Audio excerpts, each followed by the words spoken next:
Bentar. Saya minta izin untuk merekam di sini, Bapak dan Ibu dan teman-teman semuanya. Nanti akan kita unggah di YouTube-nya Sastra Inggris, sehingga nanti untuk referensi teman-teman yang tidak mengikuti ataupun perlu mendengar ulang rekaman ini.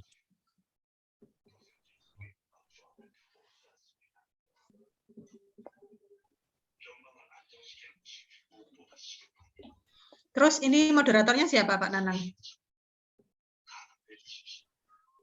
Bu Tari.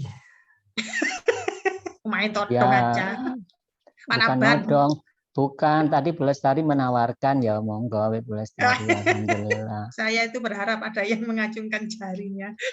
Enggak, Saya peserta sudah menawarkan begitu. sosialisasi. Nanti Bu mungkin Tari akan sudah ada menawarkan. mungkin akan ada beberapa pertanyaan terkait AM dan magang, praktik AM dan magang untuk semester ini juga. Jadi nanti akan sangat banyak yang bisa perlu dimasukkan dari Pak Naban dan Bu Emi.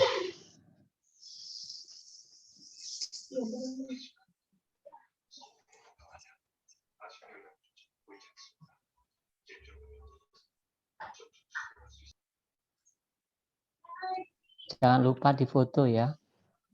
Terus diberitahukan ke MBKM jurusan lain. Biar juga manas-manasi. Oh, manas-manasi ya, Pak. Tapi jangan saya, Pak Nanang sama Bu Lestari. Oh, Pak Nanang itu yang biasanya aktif di tim Pokja MBKM fakultas itu.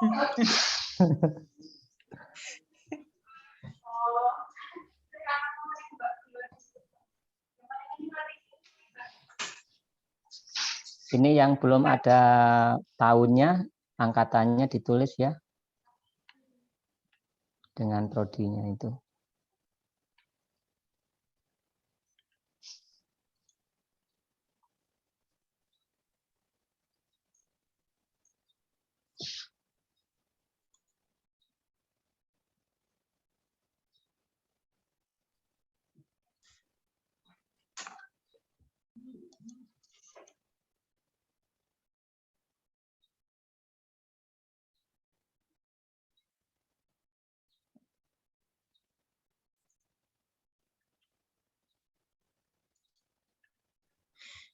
Kita mulai ya, Pak.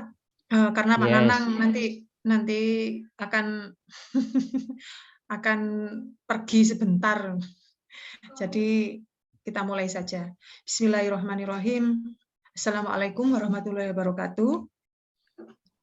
Bapak Ibu semuanya, pada Pak Harya selaku Kajur Sastra Inggris, Pak Naban, koordinator sastra ya Pak untuk MBKM, Pak Nanang, koordinator MBKM jurusan, dan Bu Laksmi sebagai koordinator KPL jurusan, dan mahasiswa semua yang saya sayangi. Hari ini kita berkumpul di sini untuk sosialisasi sebenarnya mengenai program MBKM yang akan kita laksanakan di semester genap. Patut kita bersyukur kepada Allah Subhanahu wa taala karena hari ini kita mendapatkan waktu, keselamatan dan kesehatan sehingga dapat berkumpul sore ini. Mari kita mulai pertemuan ini dengan bacaan Bismillahirrahmanirrahim. Rabbi shrah li sadri wa yassir li amri walil 'uqdatam min lisani yafqahu qawli. Mungkin saya langsung memberikan kesempatan pertama kepada Pak Harya untuk memberikan prakata gitu ya Pak, pembuka mengenai pertemuan hari ini. Monggo Pak Harya, waktu saya persilahkan. Baik, terima kasih Ibu. Panggilannya Bu Lestari banyak ini sekarang. Bules bisa Putari, ya Buset, ya Buset Kewati ya. Boleh, semuanya ya, boleh. Oke. Guyon Bu ya. Dimulai dengan berguyon. Baik, sekali lagi Assalamualaikum warahmatullahi wabarakatuh. Selamat sore Ibu Bapak semuanya. Kemudian para mahasiswa jurusan Sastra Inggris 2 Prodi ya. Pertama-tama marilah kita bersyukur kepada Allah Subhanahu wa taala, Tuhan Yang Maha Esa, karena sore ini kita semua masih diberikan sehat lahir batin, dan ada kesempatan yang masih bisa kita laksanakan ya untuk hadir di awal tahun 2022. Dan ini sekarang tanggal 14 sudah mulai rapat-rapat begitu.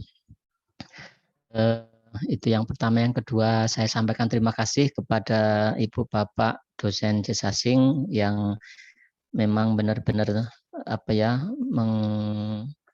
menggunakan waktu kerja keras untuk memulai sosialisasi MBKM ini.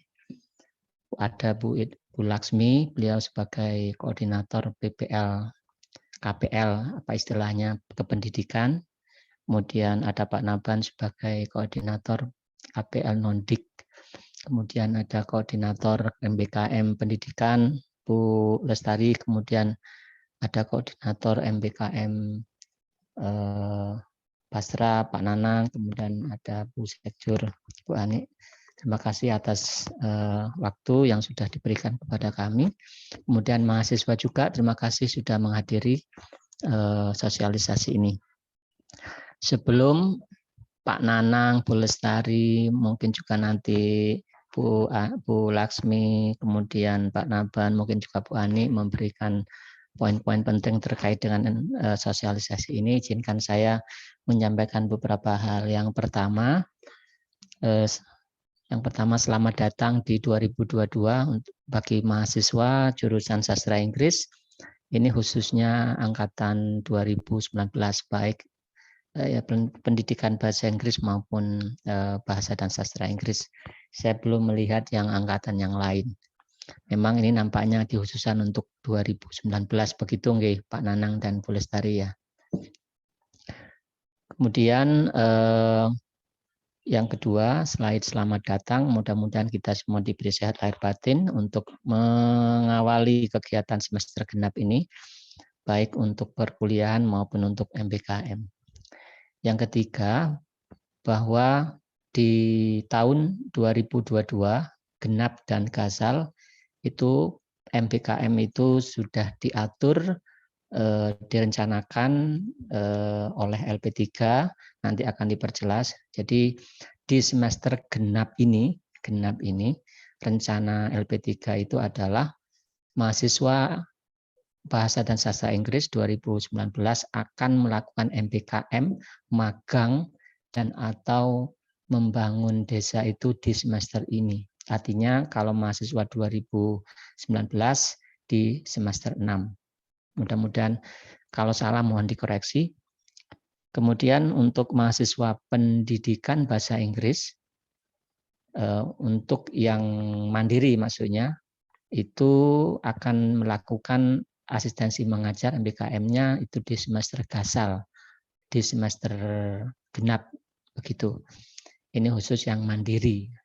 Tapi untuk yang non mandiri, artinya yang dari Kemendikbud, nampaknya di semester berapapun begitu, baik semester genap maupun di semester gasal. Monggo nanti bisa diperjelas Bapak Ibu. Jadi ada pembagian, tujuannya itu adalah biar LP3 kalau itu asistensi mengajar itu tidak berat mengurusi semua mahasiswa di UM. Jadi dibagi yang FS itu, yang pendidikan itu di semester 7, ada yang di semester 6. Ada magang di semester 7, ada di semester 6. Masing-masing fakultas. Tujuannya adalah mempermudah proses dan penilaian begitu. Itu terkait dengan MBKM. Kemudian pelaksanaannya. Kemudian yang kedua terkait dengan konversi, bahwa konversi itu nampaknya akan mirip dengan semester-semester berikutnya. Jadi mahasiswa itu MBKM-nya diakui 20 konversi jika mengikuti MBKM yang 20 konversi. Bagi yang hanya 2 SKS, 4 SKS itu tidak diakui konversi 20. Jadi 20 itu bentuk MBKM-nya seperti asistensi mengajar, magang, membangun desa maupun kegiatan MBKM yang dari Kemendikbud 20 SKS begitu. Nah, 20 SKS itu konversinya mata kuliahnya harus muncul atau diambil di 1 semester. Aduh, kaget saya. Di 1 semester ya. Jadi tidak loncat semester. Jadi tidak bisa semester ini genap itu 10, semester berikutnya 10 enggak. Jadi harus dalam 1 semester 20 SKS.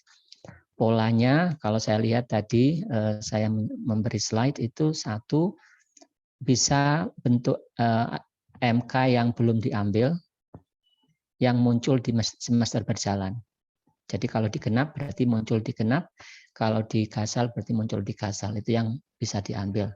Seandainya MK-nya kurang dari 20 berarti bisa mengambil MK perbaikan. Jadi kalau mahasiswa sudah pernah ngambil mata kuliah sebelumnya tapi nilainya C atau B- atau C+ atau apa B gitu, bisa ngambil mata kuliah itu lagi untuk perbaikan.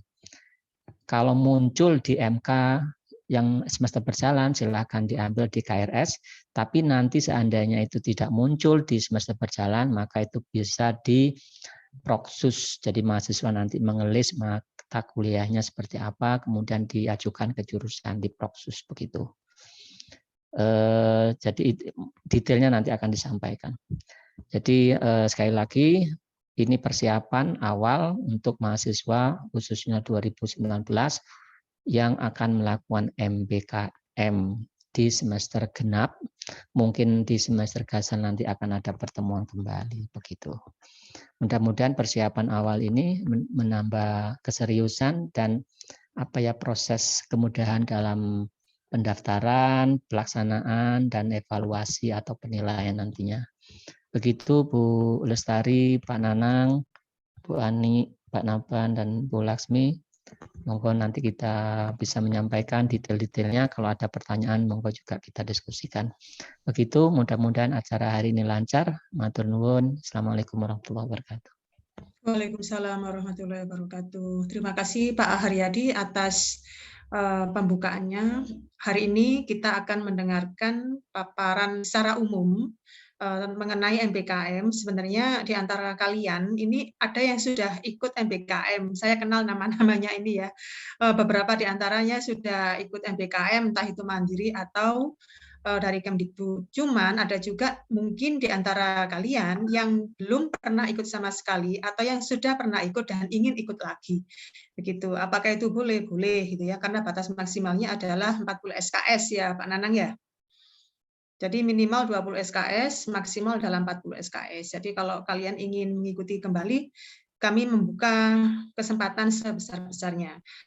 Jadi yang pertama adalah paparan umum mungkin dari Pak Nanang. Setelah itu berdasarkan evaluasi kemarin itu yang banyak issues pertanyaan dan tantangan itu ada di magang sastra begitu ya. Nanti mungkin Pak Naban juga bisa memberikan sekilas bagaimana magang dan di mana dan apa yang akan dilakukan. Pak Naban bisa memberikan masukan nanti di situ. Dan beberapa yang lainnya mungkin nanti Bu Ani dan Bu Laksmi bisa menambahkan hal-hal detail yang perlu. Tapi sebagian besar pertemuan hari ini mungkin adalah question and answer gitu ya, pertanyaan yang ingin kalian ajukan bagi yang belum mungkin ya. Apa saja yang perlu kita persiapkan. Di bagian akhir kegiatan ini kami juga akan menampilkan testimoni, meminta beberapa mahasiswa di antara kalian itu untuk memberikan testimoni apa yang sudah mereka lakukan dari Kemdikbud, MBKM Kemdikbud maupun MBKM Mandiri. Keuntungannya apa saja, dan saya rasa tidak ada kerugiannya ya. Banyak untungnya karena kita kan diminta untuk belajar di luar. Jadi itu susunan acaranya hari ini. Kita ke yang pertama yaitu Pak Nanang. Monggo Pak Nanang silahkan. Terima kasih, saya izin berbagi layar dulu teman-teman. Ini slide yang kami persiapkan tadi. Semoga sudah muncul di layar teman-teman. Baik, pada dasarnya yang kita akan diskusikan hari ini itu sosialisasi MBKM jurusan. Kenapa kita harus sosialisasikan? Karena ini agak kompleks dan MBKM itu sesuatu yang baru yang mengubah proses sebelumnya. Bahkan di buku panduannya teman-teman mungkin belum masuk konsep MBKM, jadi agak perlu kita kenalkan dengan pelan-pelan sehingga tidak bingung. Tentu kita nanti ada beberapa media lain, tapi ini upaya pertama salah satunya untuk mengenalkan apa itu MBKM. Nah, pada dasarnya Menteri Pendidikan mulai 2020 itu mensosialisasikan adanya program Kampus Merdeka atau Merdeka Belajar, di mana teman-teman itu mahasiswa diberi keleluasaan untuk memilih sumber belajarnya, di mana belajar apa, memilih apa yang kira-kira paling sesuai untuk karir Anda di masa depan, semacam itu. Ini tampilan layar di Kampus Merdeka, Merdeka Belajar Kampus Merdeka MBKM. Nah, pada dasarnya kemudian aturan itu diterapkan tidak hanya di level universitas saja, di level SMA ke bawah juga ada, cuman namanya beda dengan di level universitas. Di level universitas kita sebutnya sebagai MBKM, Merdeka Belajar Kampus Merdeka. Lalu pada dasarnya ada beberapa program yang kemudian dihandle secara langsung oleh Kemdikbudristek sekarang namanya, dan ada beberapa program yang dihandle secara mandiri oleh universitas. Jadi ini poin-poin sosialisasi. Mohon maaf ada sedikit typo, tapi pada dasarnya ini peraturan dan kebijakan tentang MBKM, terus beberapa bentuk MBKM, terus sumber-sumber informasi yang akan kita kenalkan ke teman-teman, manfaatnya apa mengikuti MBKM buat teman-teman dan buat universitas, lalu jenis-jenis MBKM apa yang tersedia, prosedur pendaftaran, dan sharing pengalaman. Saya akan tackle menangani beberapa yang bagian awal, terus nanti selanjutnya akan dilanjutkan oleh Bapak dan Ibu yang lainnya.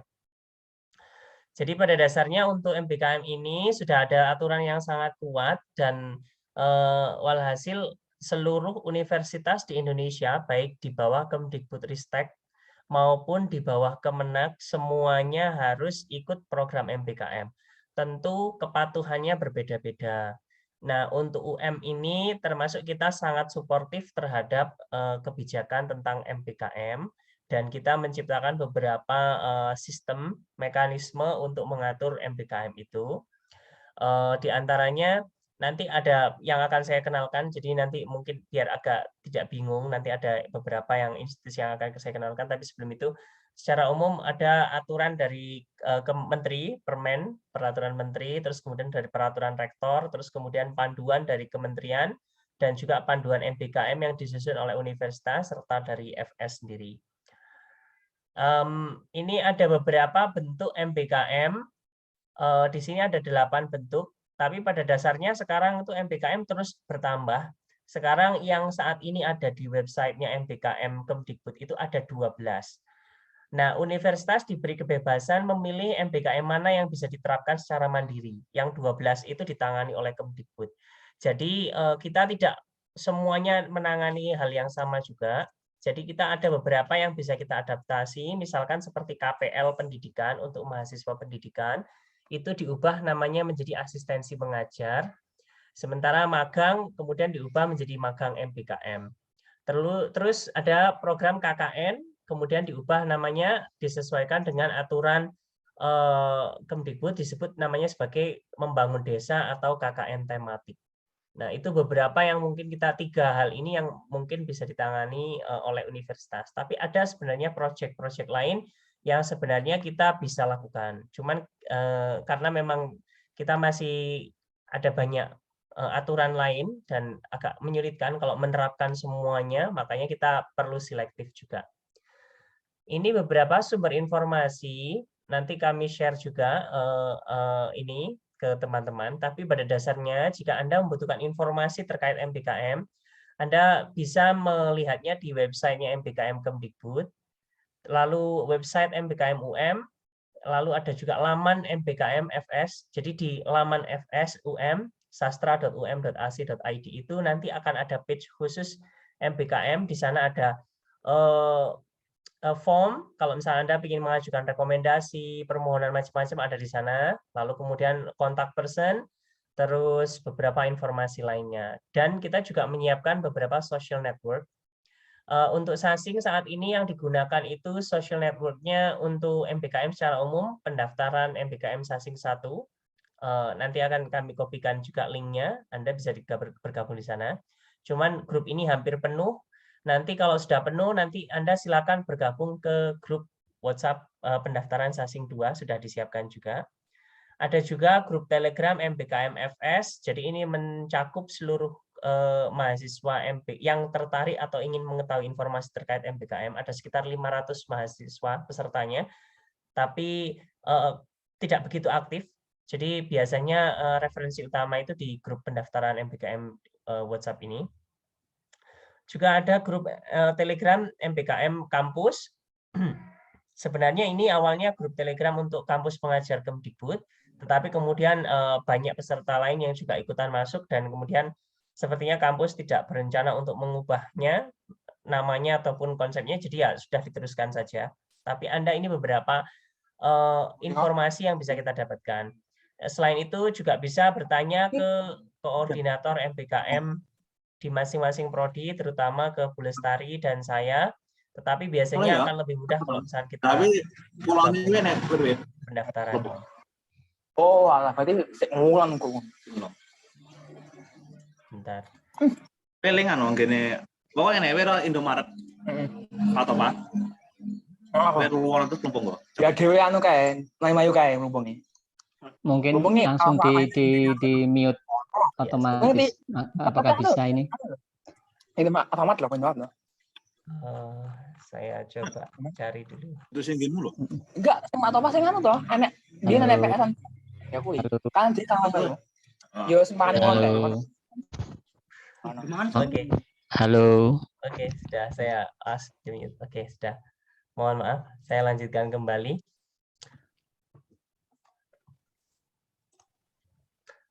Ini beberapa manfaat untuk mengikuti MBKM. Jadi MBKM tadi ada 2 jenis, nanti kami sebutkan. Tapi secara umum kalau misalkan MBKM yang Kemdikbud, itu pada dasarnya privilege-nya lebih besar karena pilihannya lebih banyak, terus kemudian pengakuannya itu dari Kemdikbud, dan kemudian ada lebih banyak opsi gitu daripada kalau mandiri. Tetapi tetap ada benefit lain ketika dilakukan secara mandiri.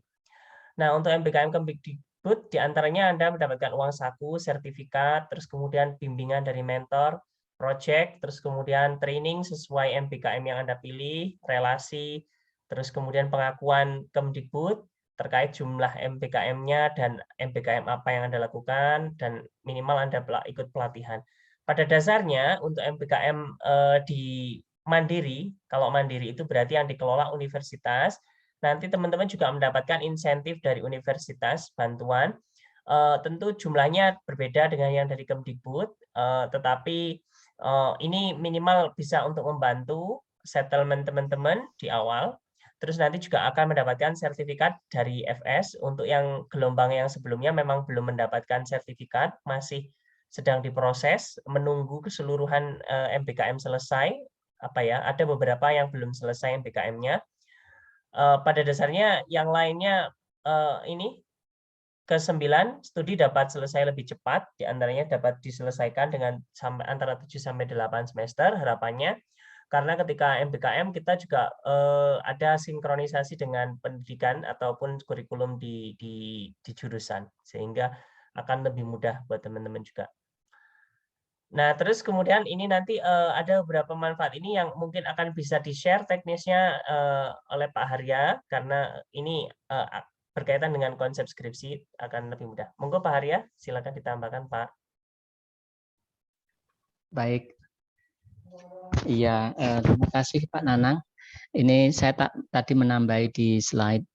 Jadi begini untuk mahasiswa jurusan sastra Inggris. Ada konsep begini, jadi karena mahasiswa 2019 itu belum bisa langsung menulis skripsi ketika Enggak tahu yang di semester genap ini. Maksud saya kalau yang di semester Ghazal berarti posisinya sudah mengajukan apa namanya judul skripsi kalau tidak salah. Berarti nanti ketika sudah mengajukan judul skripsi berarti akan ada semacam surat atau SK dari jurusan terkait pembimbingnya siapa.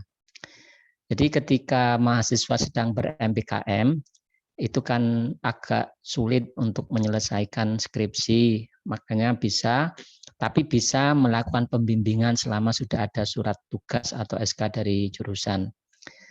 Ketika ber-MBKM, mahasiswa bisa berkomunikasi, nanya-nanya ke pembimbing tentang judulnya apa, topiknya apa, dan lain-lain. Harapan kami ketika ber-MBKM, mahasiswa kalau judul sudah oke, mungkin topiknya sudah oke, itu bisa langsung mengambil data atau membuat instrumen penelitian sambil jalan begitu, sambil ber-MBKM. Jadi menyiapkan instrumen, kalau instrumen umpamanya sudah diokekan oleh pembimbing, maka bisa mengambil data. Seandainya pengambilan data itu bisa dilakukan atau disetujui di tempat mahasiswa ber-MBKM, anggaplah di sekolah atau di tempat apa begitu, maka pada waktu bersamaan mahasiswa bisa mengambil data, bisa mengumpulkan data. Kemudian kalau sudah mengumpulkan data, bisa langsung komunikasi ke dosen. Siswanya berapa, gurunya berapa, kemudian instrumennya apa, cara mengambil datanya seperti apa. Kalau itu sudah dilakukan ketika ber-MBKM, maka mahasiswa juga bisa melakukan analisis data. Analisis data tentunya juga komunikasi dengan para pembimbing. Kalau sudah analisis data, mungkin sudah mulai menginterpretasi data, kemudian menulis temuan atau hasil, mungkin juga diskusi. Paling tidak minimal ketika ber-MBKM sudah melaksanakan analisis data. Itu paling tidak. Tapi kalau agak susah, paling tidak sudah mengumpulkan data. Itu paling kecil.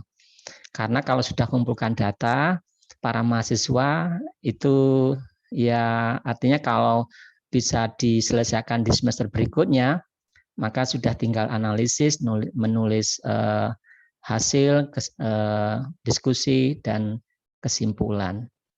Kalau seandainya mahasiswa bisa selesai analisis data ketika ber-MBKM, maka di semester berikutnya itu tinggal menulis temuan, diskusi, dan kesimpulan.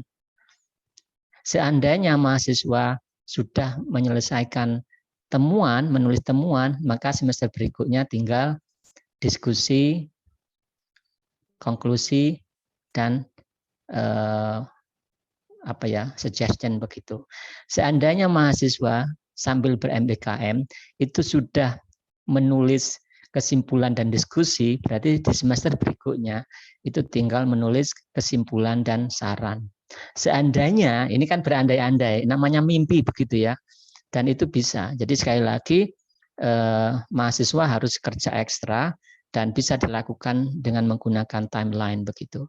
Jadi paling tidak sambil ber-MBKM siswa sudah mengumpulkan data, itu minimal. Kalau sampai analisis data selesai, menyelesaikan hasil diskusi, kemudian juga menulis kesimpulan dan saran, wah itu luar biasa. Apalagi menjelang akhir semester sambil ber-MBKM ternyata sudah menjadi draft skripsi, wah itu akan cepat.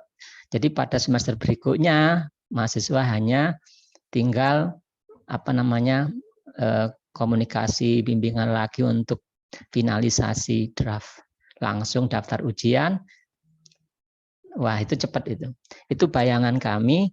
Jadi selain punya pengalaman di lapangan, dapat konversi, mahasiswa juga bisa memanfaatkan waktu itu untuk ambil data, analisis data, menulis draft, sehingga selesai skripsinya lebih awal. Tidak molor-molor. Jadi jangan sampai MPKM ini membuat lama studi mahasiswa tambah lama. Tidak, mestinya lebih cepat. Jadi begitu harapan dari kami, dari jurusan, ketika mahasiswa ber-MPKM. Begitu Pak Nanang, Bu Lestari. Terima kasih. Baik, terima kasih Pak Harya atas penjelasannya. Pak Nanang mungkin ingin melanjutkan. Jadi saya lanjutkan sedikit. Ini jenis-jenis MPKM di sastra Inggris UM itu ada 2 macam. Nanti kita perinci lagi, nanti dijelaskan lebih lanjut. Pada dasarnya ada 2 yang Kemdikbud tadi, dikelola oleh Kemdikbud. Tata cara pendaftarannya bisa dilihat di laman Kemdikbud. Jadi sepanjang tahun mereka punya program dan timeline untuk masing-masing program beda-beda. Mungkin akan ada sedikit problem ketika dicocokkan dengan dengan timeline di kampus, tetapi nanti ketika kita ada koordinasi lebih lanjut tidak masalah sebenarnya. Jadi sebagian mahasiswa yang ikut Kemdikbud itu ada sebagian yang belum selesai MPKM-nya sekarang. Mereka mulainya dari semester lalu, tidak masalah, kita bisa bantu terkait itu tadi. Terus yang kedua itu ada yang program mandiri, MPKM mandiri ini yang dikelola oleh UM. Dalam hal ini adalah sastra Inggris. Nanti tata caranya ada di POB, panduannya itu ada di situs di web MPKM. Nanti di sini kita akan menjelaskan secara umum step secara umum saja, tapi untuk detail-detailnya teman-teman bisa lihat di POB yang ada di laman di MPKM FS itu. Ini contoh program MPKM Kemdikbud saat ini ada 12, sudah semakin banyak berkembang 12.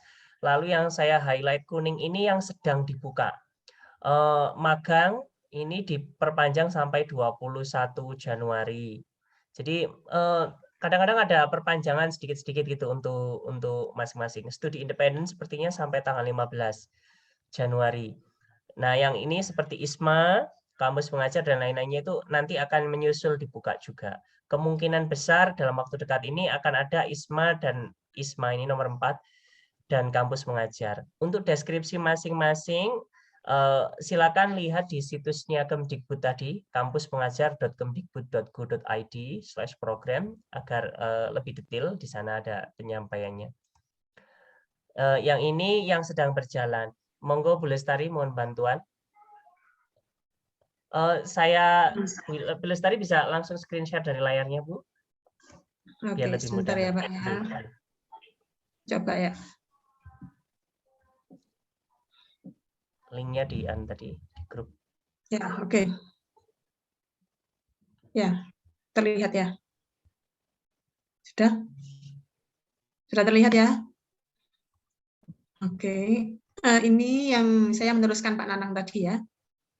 Ini yang sedang dibuka, yang 1, 2, 3, magang, studi independen, dan bangkit. Yang lain-lainnya memang akan mengikuti bagaimana, apakah kita akan mendaftar yang ini. Ya, silakan gitu ya. Kami membuka pintu selebar-lebarnya bagi kalian untuk ber-MPKM di luar kampus. Tadi ini sebenarnya sama, ini screenshot dari laman Kemdikbud, jadi program yang sedang berjalan, yang sama dengan yang tadi, dan yang ini yang akan dibuka. Segera dibuka ISMA, kampus mengajar, dan Kementerian ESDM, gerilya, dan KKN tematik. Selebih lengkapnya kalian bisa melihat sendiri ke laman MPKM Kemdikbud, jadi akan dibaca sendiri lebih lengkapnya bagaimana, itu silakan mencari tahu sendiri. Ini ya, ini juga akan dibuka. Jadi kalian mulai dari sekarang bisa bisa memilih nanti saya akan mengikuti MPKM yang mana. Apakah itu harus? Apakah itu wajib? Ya, sunnah muakkad. Seharusnya iya, karena memang semua mahasiswa harus memiliki minimal 20 SKS setara MPKM setara 20 SKS. Jadi kalau hanya MPKM pertukaran pelajar 2 SKS, 4 SKS itu sebenarnya tidak bisa diakui setara dengan MPKM yang 20 SKS. Ya ini ya, seandainya kalian ingin mengikuti yang di Kemdikbud terus gagal karena kan saingannya itu kan se-Indonesia. Bagaimana? Apakah kalian berpatah arang gitu? Jangan. Jadi di MPKM mandiri UM itu juga ada asistensi mengajar, cuma untuk yang semester ini FS tidak kebagian Mas Ian ya, jadi untuk semester gasal. Yang ada adalah magang atau membangun desa. Jadi kalian bisa ikut magang, nanti mungkin Pak Naban bisa memberikan banyak masukan, mitra kita yang magang ada di mana saja. Nanti Pak Naban akan memberikan apa ya, gambaran secara umum mitra-mitra kita di mana dan apa kegiatan-kegiatan apa yang bisa kita lakukan, yang kalian lakukan. Tuh ya.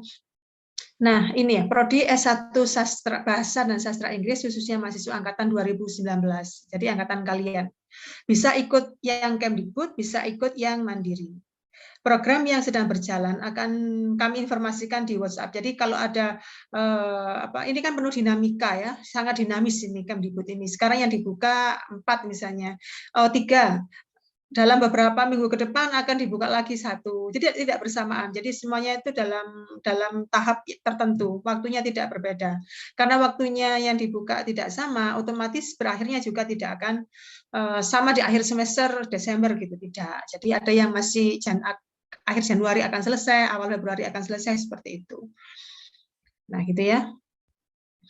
Nah, ini juga sama pada intinya. Untuk yang mandiri, MPKM kita akan banyak bekerja sama nanti dengan LP3.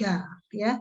Misalnya untuk yang asistensi mengajar, itu akan banyak diurusi oleh LP3. Untuk jurusan bahasa Inggris akan dilaksanakan semester gasal, berarti semester depan. Untuk yang sekarang tidak ada, kecuali membangun desa. Gitu, ya. Tapi untuk yang magang itu terbuka sepanjang tahun. Apakah tidak boleh misalnya pendidikan ikut magang? Boleh, sastra boleh ya, sangat boleh gitu ya. Jadi ini tidak ada batasan sebenarnya, asalkan itu 20 SKS silahkan. Bagaimana prosedur pendaftaran MPKM? Di antara kalian itu dari nama-namanya yang ada di Zoom ini, yang join sekarang ini, ada beberapa yang sudah ikut MPKM. Tadi di awal-awal sudah saya sebutkan. Berarti sebenarnya informasi ini itu bukan informasi yang baru. Kalian sudah paham, karena by proses itu sudah pernah melakukan. Liku-likunya, seluk-beluknya, tantangannya itu kalian sudah tahu. Tapi bagi yang belum tahu, ini hanya secara umum saja. Kalau ingin tahu lebih detail, bisa menanyakan pada teman yang sudah melaksanakan ini ya, yang sudah pernah ikut ini.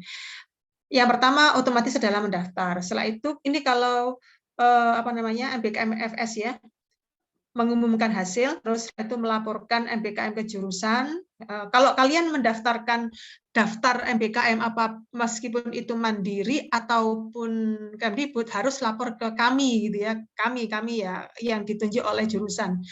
Bisa ke Pak Nanang, bisa ke saya, bisa ke Pak Naban untuk yang magang, harus lapor. Kenapa? Nanti di tengah jalan seandainya ada permasalahan, kita tidak menginginkan ada permasalahan sebenarnya, cuman seandainya isu itu ada, kita bisa dengan cepat mengambil keputusan dan mengambil tindakan untuk membantu kalian menyelesaikan MPKM-nya selancar mungkin, gitu ya.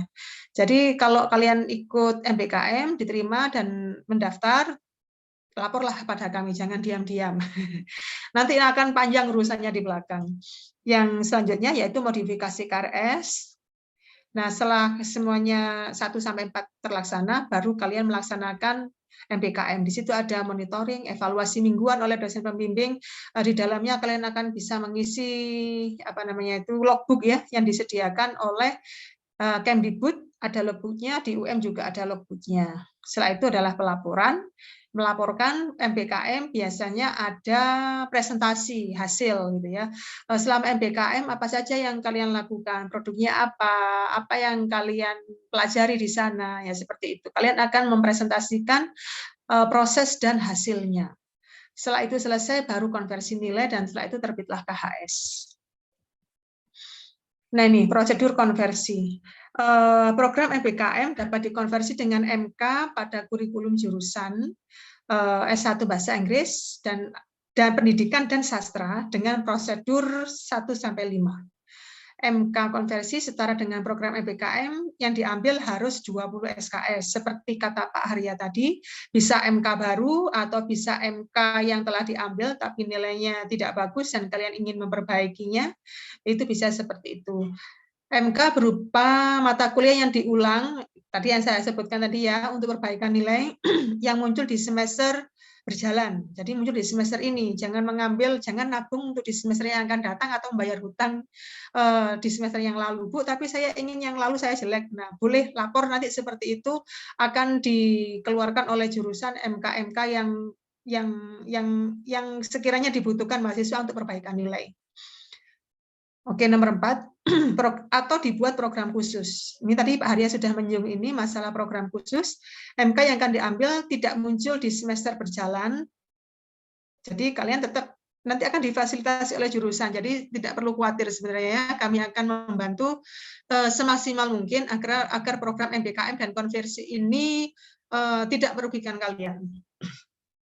Oke, selanjutnya. Nah, kita sampai pada tahap sharing pengalaman MBKM. Mungkin di antara kalian ini ada yang pernah ikut Kemdikbud ya. Apa saja ya? Salah satunya adalah insentif. Saya tidak ikut MBKM Kemdikbud karena pada masa saya dulu tidak ada ini hal-hal yang seperti ini. Tapi saya sudah punya nama mahasiswa yang mengikuti MBKM Kemdikbud. Dia bisa sharing tentang pengalamannya, keuntungannya, mungkin insentifnya juga yang mungkin bisa memberi motivasi pada kalian untuk mendaftar di MBKM Kemdikbud. Saya menyarankan lebih baik banyak di antara kalian yang mendaftar ke MBKM Kemdikbud. Kenapa? Karena itu kan kalian bersaing dengan mahasiswa se-Indonesia gitu kan. Jadi seandainya kalian bisa menembus MBKM Kemdikbud itu pada level yang berbeda gitu ya, kebanggaannya berbeda dengan MBKM yang mandiri. Bukan berarti MBKM mandiri itu jelek, tidak. Tapi itu tergantung pada motivasi sebenarnya ya. Baiklah, tanpa berpanjang-panjang kata, silahkan mungkin Aditya. Aditya ada di sini? Halo, Mem. Ya. Ya, saya stop share ya. Silakan Aditya untuk berbagi cerita mengenai apa yang dilakukan dulu. Nanti setelah testimoni 2 mahasiswa, kita akan ke Pak Naban untuk memberi masukan tentang magang, apa saja magang yang sudah yang ada dan mitranya siapa saja dan di mana saja. Oke, Aditya yang pertama, setelah itu cewek ya, setelah itu cewek nanti ya. Oke, Aditya, kamu punya 10 sampai 15 menit untuk berbagi cerita. Silakan. Terima kasih Mem Lestari. Sebelumnya selamat sore semuanya. Di sini aku Aditya, perkenalan dulu dari Pendidikan Bahasa Inggris 19, dan saat ini aku mengikuti MBKM Magang Merdeka di semua murid, semua guru sebagai copywriter. Oke, aku mulai cerita dari awal aja ya. Kenapa sih aku ikut daftar MBKM magang ini? Karena waktu itu sekitar habis Lebaran atau apa, aku ikut workshop dan dimana dihadiri oleh Mas Menteri Pak Nadiem. Di situ dia pernah mengatakan bahwa di era sekarang ini, sebagai khususnya kalian semua mahasiswa ini, ketika lulus jangan hanya punya satu disiplin ilmu, kalau bisa lebih dari satu disiplin. Oleh karena itu saya memutuskan ketika ada pembukaan program MBKM yaitu magang, ada kampus mengajar, kalau waktu itu saya masih ingat, rata-rata anak pendidikan itu teman-teman saya ngambil di kampus mengajar. Sebenarnya saya tertarik juga, tapi saya merasa bahwa kalau misalnya saya ngambil di kampus mengajar juga, berarti saya hanya mempelajari satu disiplin ilmu. Saya coba juga sebenarnya daftar magang. Saya apply banyak banget company yang saya apply di situ, dan salah satunya setelah menjalani proses seleksi kan kayak ada tes, user interview, HR interview, dan lain-lain. Company-company beda. Aku lolos di semua murid, semua guru. Sebenarnya aku lolos 3 kalau nggak salah di narasi TV, semua murid, semua guru. Satu lagi itu kalau nggak salah di Bank Mandiri. Tapi karena yang pertama kali ada semua murid, semua guru, aku terima offer dari semua murid, semua guru, dan jadilah aku jadi copywriter di sana. Program itu dimulai sekitar tanggal 23 Agustus, aku masih ingat 2021, dan selama magang kita hybrid ya. Waktu awal-awal karena corona, jadi ada online juga ada offline, sampai kita datang ke kantor. Dan di sini selama aku magang di sini benar-benar value itu nambah, disiplin yang aku pelajarin, ilmu yang aku pelajarin juga nambah. Sesuai dengan jurusan aku juga, basic aku pendidikan, ternyata hampir semua murid, semua guru ini itu bergerak di bidang pendidikan. Aku juga belajar tentang isu pendidikan, praktik baik pendidikan, tentang kurikulum Merdeka Belajar, karena tagline dari kantorku ini adalah Merdeka Belajar, yang hampir sama dengan program dari kementerian ini. Dan juga aku juga belajar tentang copywriting. Di situ ada formula-formula copywriting, banyak banget, ada formula AIDA, formula BAB, formula FAB. Aku belajar banyak banget, dan di situ sebagai copywriter aku ditempatin sebagai SEO spesialis. SEO itu Search Engine Optimization. Di situ aku megang bertanggung jawab untuk SEO dan juga menjaga optimasi website dari SMSC. Di situ di awal aku ada project namanya Temu Pendidik Nusantara. Itu project besar banget tentang membahas tentang praktik baik guru-guru se-Nusantara ini. Aku ditempatin di tim nge-lead tim strategi komunikasi dan publikasi sebagai SEO intern. Cuma bertiga doang. Di tempat lain, di divisi lain itu pakai mentor, tapi aku disuruh orang mentorku untuk megang lead tim ini, dan aku belajar banyak juga dari program Temu Pendidik Nusantara ini. Dari mulai belajar tentang kenal guru-guru se-Nusantara, mempelajari pendidikan dan relate juga, dan juga belajar copywriting ini juga. Dan juga habis itu aku ikut workshop, karena benar benefit dari ikut mereka adalah kita diberi pelatihan, diberi mentor yang capability-nya udah sangat kayak, wah ini dewa-dewi banget, dia ngerti banget tentang copywriting, tentang pendidikan dan kawan-kawan, mentornya banyak banget. Kita juga diikutin workshopnya itu Sabtu atau Minggu. Dari workshop ini bukan hanya menambah nilai tentang pengetahuan, tapi kita menambah relasi. Karena workshop yang aku ikuti, karena company itu kan sering kolaborasi sama company lain. Aku ngerti company kayak dari Paragon Corp, dari Nutrifood, dari Telkom, dari Pertamina. Di situ aku bisa kenal orang-orang yang bekerja di situ, Unilever. Aku bisa kenal relasi banyak banget dari situ, yang membuat value ku nambah. Dan suatu ketika aku disuruh oleh mentorku untuk ada acara workshop, aku suruh jadi speaker di sana. Aku sempat nervous, but I'm do with happiness. Tapi optimis aja aku situ, dan dari event situlah aku dipercaya oleh orang dari Paragon untuk mimpin jadi speaker mewakili Paragon di Temu Pendidik Nusantara itu. Jadi selain aku kerja di back end jadi tim strateginya, juga jadi speaker alhamdulillah di situ. Dan juga tentang living allowance. Jadi insentif dari Kemendikbud ini mungkin untuk setara anak magang itu kan udah wow banget sih.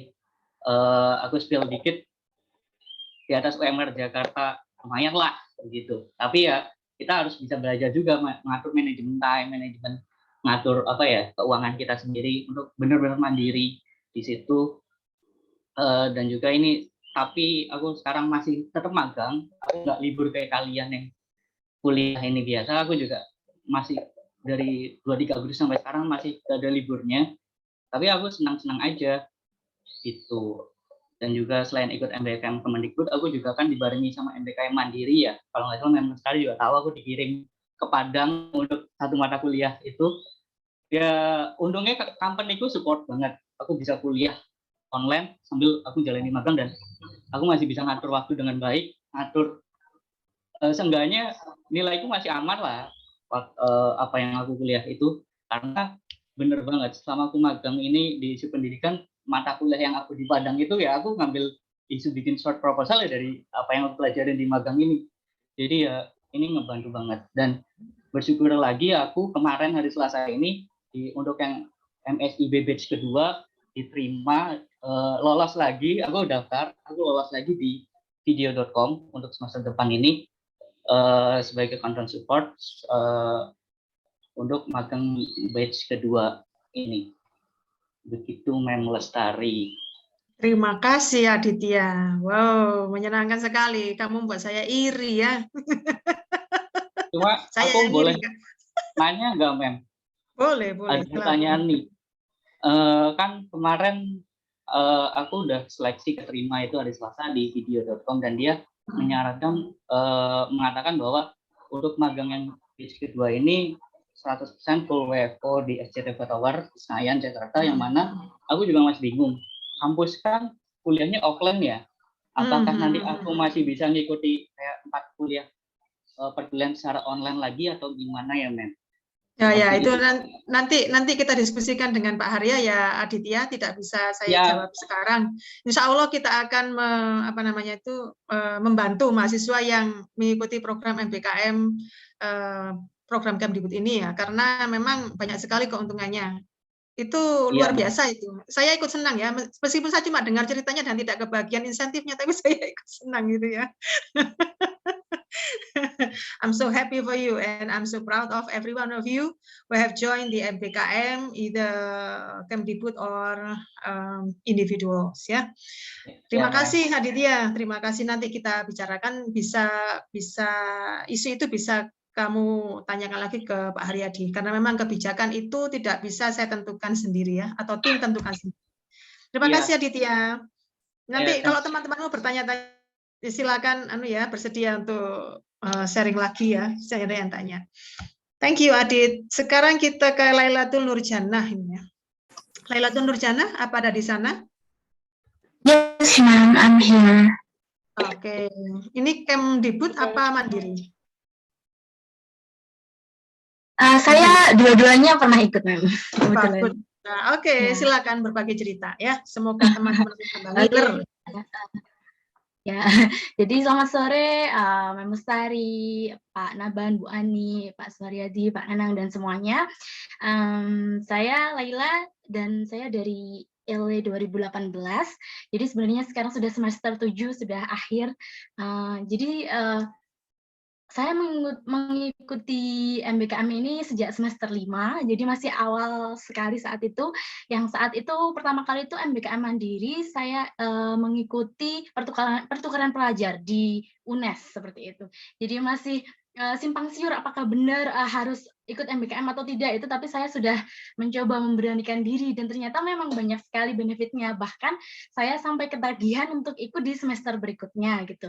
Hanya saja di semester berikutnya itu saya sedikit berbelok ke MBKM yang Kemendikbud. Nah, seperti itu karena ingin mencoba hal yang lain seperti itu. Jadi di semester 5 tadi MBKM Mandiri pertukaran pelajar, di semester 6-nya saya ikut kampus mengajar dari Kemendikbudnya. Lalu semester 7-nya saya ikut magang dan kebetulan untuk magang ini keterimanya di PT Aku Pintar Indonesia, masih satu bidang dengan jurusan saya atau prodi saya, yaitu di pendidikan, di teknologi pendidikan, seperti itu.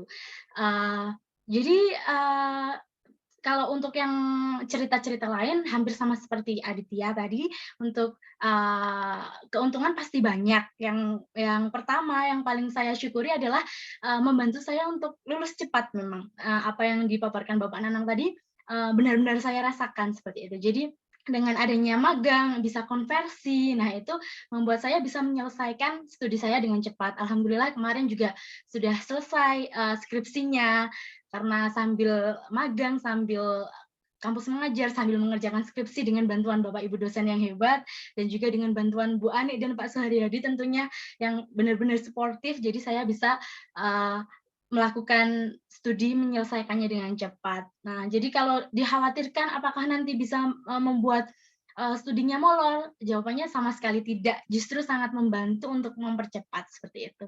Lalu untuk pengalaman sendiri, saya yang terbaru kan magang di PT Aku Pintar itu sebagai konten kreator pendidikan di pendidikan bahasa Inggris, karena kebetulan saya anak pendidikan bahasa Inggris, jadi melamarnya di divisi konten kreator pendidikan. Kebetulan beruntungnya lagi saya kerjanya full WFH, jadi benar-benar nggak kemana-mana, tapi kerjanya juga nggak terlalu berat, dan life allowance-nya tuh seperti yang Aditya katakan tadi, di atas UMR, jadi benar-benar beruntung sekali seperti itu. Jadi yang menyenangkannya itu. Kalau saya boleh mengatakan sebenarnya semua magang itu baik yang mandiri maupun yang Kemendikbud sama-sama baik, sama-sama bagus. Tapi untuk yang saya rasakan, menurut saya untuk pengalaman itu saya lebih worth it di bagian magangnya, karena kalau misalkan kampus mengajar itu kan kurang lebih sama seperti yang ada di prodi pendidikan, sama-sama mengajar. Nah, tapi kalau di program magangnya ini saya benar-benar merasakan nuansa lain dan juga lingkungan lain, di mana saya benar-benar bisa merasakan dinamika pekerjaan industri itu seperti apa sih, seperti itu. Jadi itulah yang saya rasakan. Kemudian untuk kerjanya apa? Nanti kerjanya kita bisa memilih berdasarkan divisi yang ditawarkan. Jadi tidak hanya ada satu divisi dalam satu perusahaan. Perusahaannya pun ada banyak tawaran, dan divisinya dalam satu perusahaan itu benar-benar macam-macam. Bisa kita sesuaikan dengan passion dan juga dengan jurusan kita. Jadi benar-benar memberikan peluang untuk berkembang, belajar di luar kampus, seperti itu, Mem. Terima kasih Lailatul, kamu membuat saya iri double ya, iri kuadrat. Semoga teman-temanmu yang lain ingin tahu dan ingin mendaftar ya. Tidak sekedar ingin sebenarnya, yang saya mengharapkan mendaftar gitu ya, mencari tahu dan mendaftar.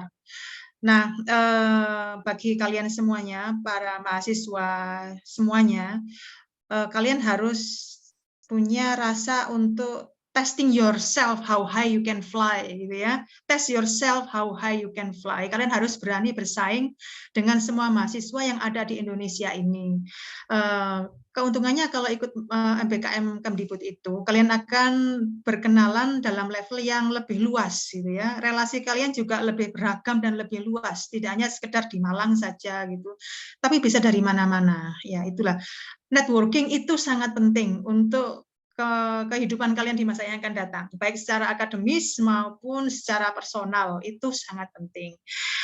Seandainya kita mengikuti MBKM mandiri yang diadakan kampus, ya baik-baik saja, tidak ada salahnya. Cuman ingat bahwa kita hanya bergumul dengan Kota Malang saja, begitu ya. Tapi kalau kita ikut yang Kemdikbud, luar biasa itu yang akan kalian dapatkan. Living allowance itu yang nomor 1 mungkin ya. Pengalaman yang lain-lain, kegunaan itu yang nomor 2, 3, 4, 5 dan sebagainya. Terima kasih Lailatul dan Aditya. Sebenarnya saya juga punya Gusti, Safina dan Agung, cuman keduanya di akhir injury time itu mengatakan, Bu, mohon maaf saya ada keperluan. Iyalah, enggak apa-apa. Saya rasa 2 orang ini sudah cukup mewakili. Mengingat keterbatasan waktu, mungkin sekarang kita akan mendengarkan dari Pak Naban gitu ya, yang magang mandiri. Kita juga punya magang mandiri. Pak Naban, are you there, Pak Naban? Yes, I'm here. Ya, oke. Silakan Pak Naban. Pamerkanlah relasi kita siapa saja. Waduh, listnya oke. Terima kasih. Saya kira tadi ini nggak akan hanya untuk MBKM saja, tapi ternyata kok saya ditodong presentasi sosialisasi.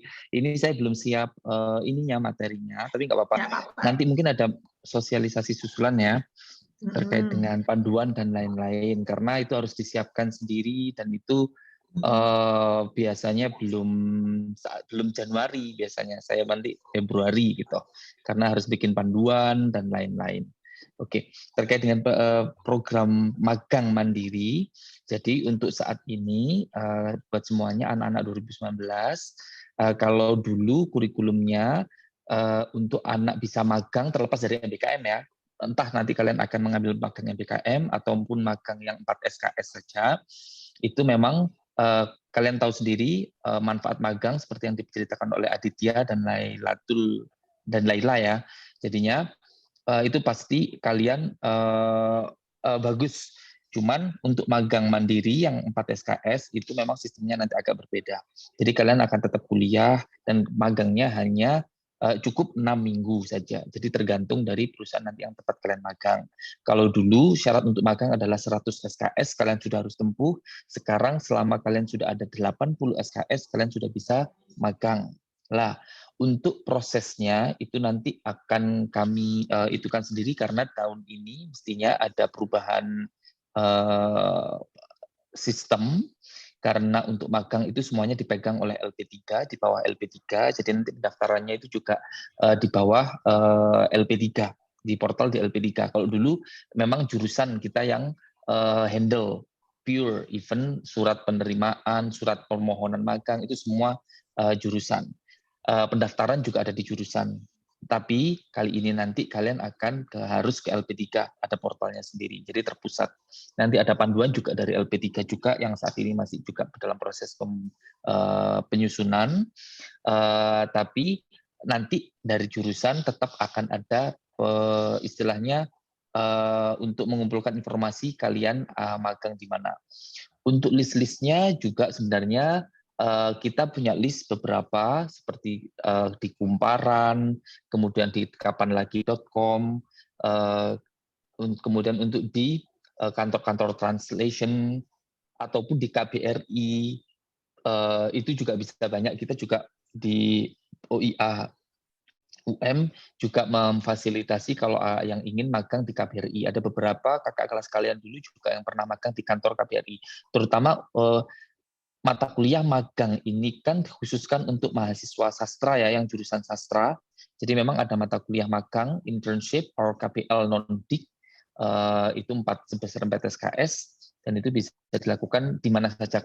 Kalian juga bisa propose kalau ternyata seperti kakak kelas kalian juga 2018, temannya Laila, mestinya yang anak sastra ada namanya Monica, kebetulan waktu itu pandemi, ada rumahnya ada di Jakarta Bekasi, dan dia juga ada punya kenalan di konten kreator terkait dengan pendidikan, jadinya dia juga mengajukan magang waktu itu di sana online, dan itu kebetulan magangnya lebih lama daripada yang 6 minggu, waktu itu lebih dari 3 bulan ya Bu Ani ya, kalau tidak salah, bahkan mungkin hampir 6 bulan ya. 7 bulan. 7 bulan bahkan. Itu langsung kita, walaupun sebenarnya dia juga awalnya bukan magang MBKM, tapi akhirnya kita MBKM-kan. Kita bantu dia supaya juga mendapatkan bisa dikonversi 20 SKS, karena apa yang dia lakukan ternyata juga sesuai dengan jurusan. Jadi dia emang membantu startup perusahaan tersebut, konten kreator terkait dengan pendidikan. Jadi gitu. Jadi membuat konten-konten terkait dengan pendidikan dan pembelajaran bahasa Inggris, dan banyak sekali yang dikerjakan. Dan itu memang bisa dilakukan. Di KBRI juga bisa, karena memang untuk sastra itu untuk jenjang karir yang paling bagus memang ada di kedutaan, jadi diplomat ya. Kalian juga boleh nanti tanya ke kami. Tapi kalau di KBRI itu pun bisa jadi di Jakarta, di kantor kedutaan Amerika di Jakarta boleh, kantor kedutaan Australia atau apa di Jakarta boleh, ataupun KBRI di negara lain juga bisa juga. Waktu itu ada yang ke Bangkok, itu juga bisa juga. Tapi memang kalau yang ini tidak ada hubungannya dengan MBKM, tapi kalaupun nanti ternyata magang kalian lebih dari 6 minggu dan bisa diakui oleh MBKM, tergantung dengan kegiatan kalian, pastinya nanti kita bisa konsultasi aja dengan jurusan. Hanya untuk memang magang mandiri, tidak seperti magang Kemdikbud yang insentifnya disediakan oleh Kemdikbud, namanya mandiri, ya insentifnya mandiri. Jadi gitu. Jadi kalau mau makan, ya uang sakunya sendiri. Jadi nggak ada ceritanya ada insentif. Itu kalau rezeki kalian mungkin pas magang di perusahaan dan perusahaan itu memberi kalian insentif dari perusahaan, itu bisa jadi. Itu bisa jadi.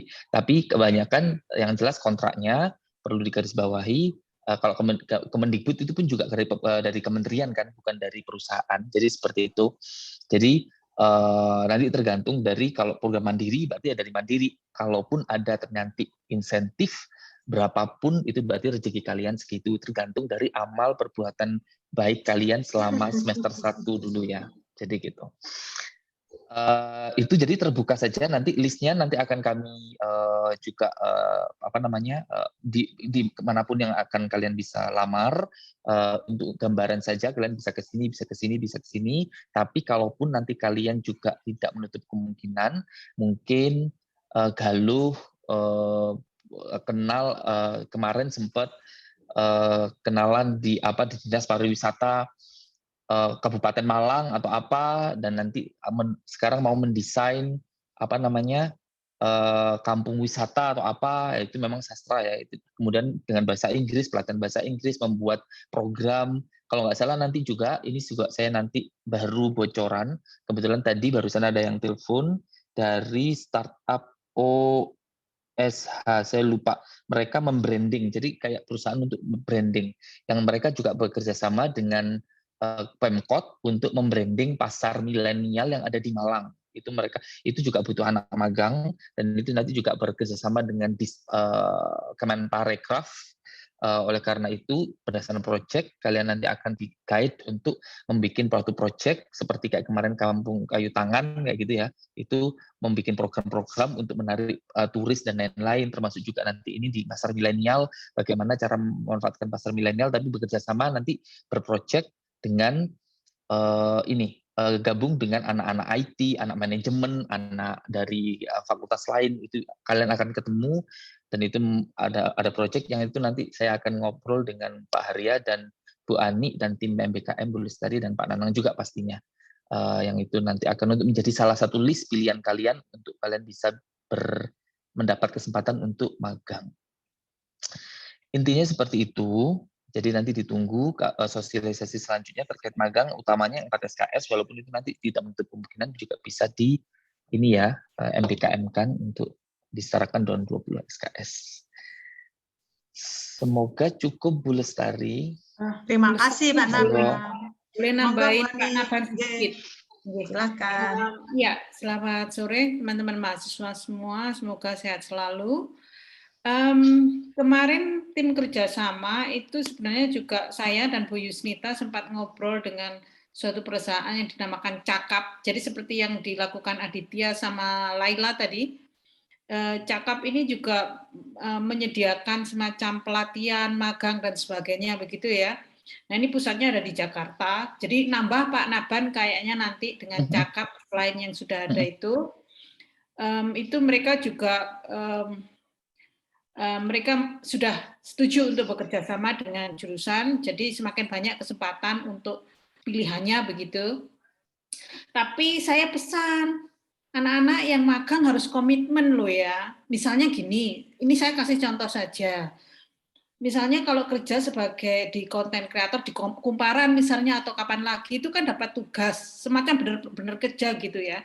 Jadi misalnya dalam sehari itu harus nerjemahin 5 lagu bahasa Inggris ke bahasa Indonesia atau sebaliknya, sama menulis 2 konten gitu. Nah, jangan sampai kalau bekerja itu terus sehari itu dari 7, ini dikerjakan cuma 2, yang 5 ini nggak dikerjakan lah, besok kan nambah, besoknya lagi nambah, terus seperti ini. Nah, itu kalian tidak hanya membuat nama jurusan jelek, nama kalian jelek, tapi juga jurusan dan universitas juga katut jelek gitu. Jadi namanya magang itu ataupun ya belajar juga ya harus komitmen gitu loh ya. Bismillah saya ikut, oke, konsentrasi, fokus gitu.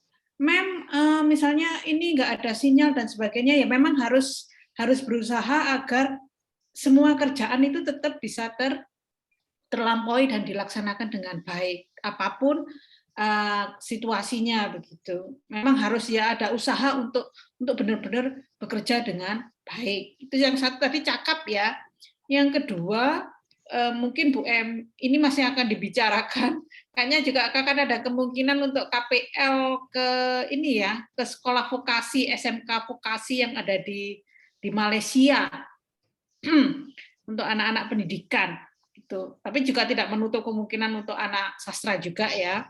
Jadi jurusan, fakultas dan universitas itu selalu terus membuka kerjasama dengan misalnya sekolah atau institusi lain baik di dalam maupun di luar negeri, dengan harapan mahasiswanya itu berkesempatan gitu, ada kesempatan untuk melakukan itu sehingga waktu lulus itu kalian itu nggak kuper kayak Bu Ani dulu, nggak ikut apa-apa, akhirnya juga nggak begitu tahu apa-apa. Jadi pada saat dilempar ke tempat kerja itu ya masih agak geragap-geragap gitu. Nah, dengan banyaknya kalian bersinergi atau berhubungan dengan teman-teman yang dari jurusan yang macam-macam, dari tempat yang macam-macam, atau bahkan dari luar negeri, kalian semakin luas wawasannya, sehingga lebih siap bekerja gitu. Mem lah, tapi saya mau sekolah lagi ya nggak apa-apa. Nanti sekolah lagi itu kan juga perlu komunikasi dengan orang yang berbeda gitu ya. Nah, kalian juga akan jadi pribadi yang lebih apa ya, yang lebih siap gitu, nggak punya inferiority complex gitu. Jadi apa-apa, lah saya nggak bisa lah, saya nggak bisa, itu sudah nggak ada lagi. Jadi kalian, saya harus bisa dan saya bisa. Sama-sama makan nasi, kenapa nggak bisa? Gitu. Atau sama-sama makan kentang, kenapa nggak bisa? Gitu. Ya, itu sih mungkin Bu Lestari yang bisa saya tambahkan. Terima kasih. Terima kasih Bu Ani. Dari Pak Naban dan Bu Ani tadi, kayaknya memang magang itu memperkaya dan mempertajam kemampuan soft skill kalian ya. Karena di situ kalian belajar banyak hal. Jadi tidak hanya sekedar akademis, tapi juga kepemimpinan, bagaimana berkomunikasi dengan orang lain. Nah, soft skills itulah yang akan kita dapatkan saat kita memang terjun dalam dunia yang nyata. Dan saya menggarisbawahi pesan Bu Ani tadi, saat kalian magang, apapun bentuknya, MBKM Mandiri ataupun Kemdikbud, jagalah alma mater kalian. Itu penting itu, karena yang mereka mengenal kalian bukan hanya sebagai personal, tapi ini anak dari mana. Begitu. Itu penting. Baiklah, kita buka sekarang sesi tanya-jawab. 10 menit mungkin. Mungkin ada di antara kalian yang ingin bertanya. Silahkan. Silakan. Tidak ada pertanyaan? Ayo, jangan malu-malu. Ini angkatan 2019 bahasa pendidikan bahasa Inggris sama yang sastra Inggris. Ayo, silakan bertanya. Ya, sambil menunggu pertanyaan ya. Kalian sebenarnya saat mengikuti program MBKM ini, menurut saya pribadi, motivasinya sebenarnya jangan insentif ya. Bukan insentif, tapi menambah ilmu, menambah wawasan, menambah teman, menambah relasi. Dan ikutilah dengan ikhlas. Insya Allah nanti insentifnya itu datang sendiri, rezeki itu akan ikut sendiri dengan kalian ya. Kalau niatnya itu benar gitu. Kalau niatnya insentif, ternyata ketika sampai di tempatnya tidak sesuai yang kalian harapkan, kalian akan kecewa gitu ya. Sangat kecewa. Tapi kalau kita mulai dengan niat yang baik untuk mendapatkan ilmu, itu ya, mendapatkan teman, bersilaturahmi, insya Allah nanti yang lain-lainnya akan mengikuti dengan sendirinya. Oke, mahasiswa, teman-teman yang lainnya, students, ada pertanyaan di antara kalian? Pertanyaanku yang tadi, Mem. Oh, ya ini sedang saya lemparkan ini di grup MBKM ya, jadi sabar menunggu ya, Aditya ya. Kalau menurut saya sih kamu daftar saja yang batch kedua ya. Nanti kita selesaikan secara ada. Sudah diterima, Mem, masalahnya. Iya. Nanti kita akan bantu kamu ya. Nanti kita akan selesaikan di internal dulu. Setelah itu kamu bisa menanyakan ke saya. Gitu ya. Beri kami waktu untuk mendiskusikan. Iya. Adit, mungkin kami nggak bisa kasih jawaban langsung karena kan kami masih harus mendiskusikan gitu. Tapi seperti yang Bu Sari bilang, kami akan berusaha membantu Adit karena sudah diterima begitu ya. Jadi nanti mungkin bisa langsung bertanya ke Bu Lestari, tapi mungkin ya kami masih akan ngobrol, maksudnya Pak Harya begitu, dan kami akan komunikasi dengan dekanat juga dan sebagainya. Ya, Adit ya, begitu ya Adit ya. Baik, Mem, soalnya aku khawatir aja kan kampus tanggal 24 ya kuliah offline. Ya. Sedangkan magang yang batch 2 ini tanggal 1 Februari aku ya udah mulai di Jakartanya itu, Mem. Ya. Nanti kalau misalnya beberapa Senin mohon kami ditanya lagi untuk mengingatkan saja biar kami juga mencari solusinya. Begitu ya. Baik, Mem. Ya. Terima kasih.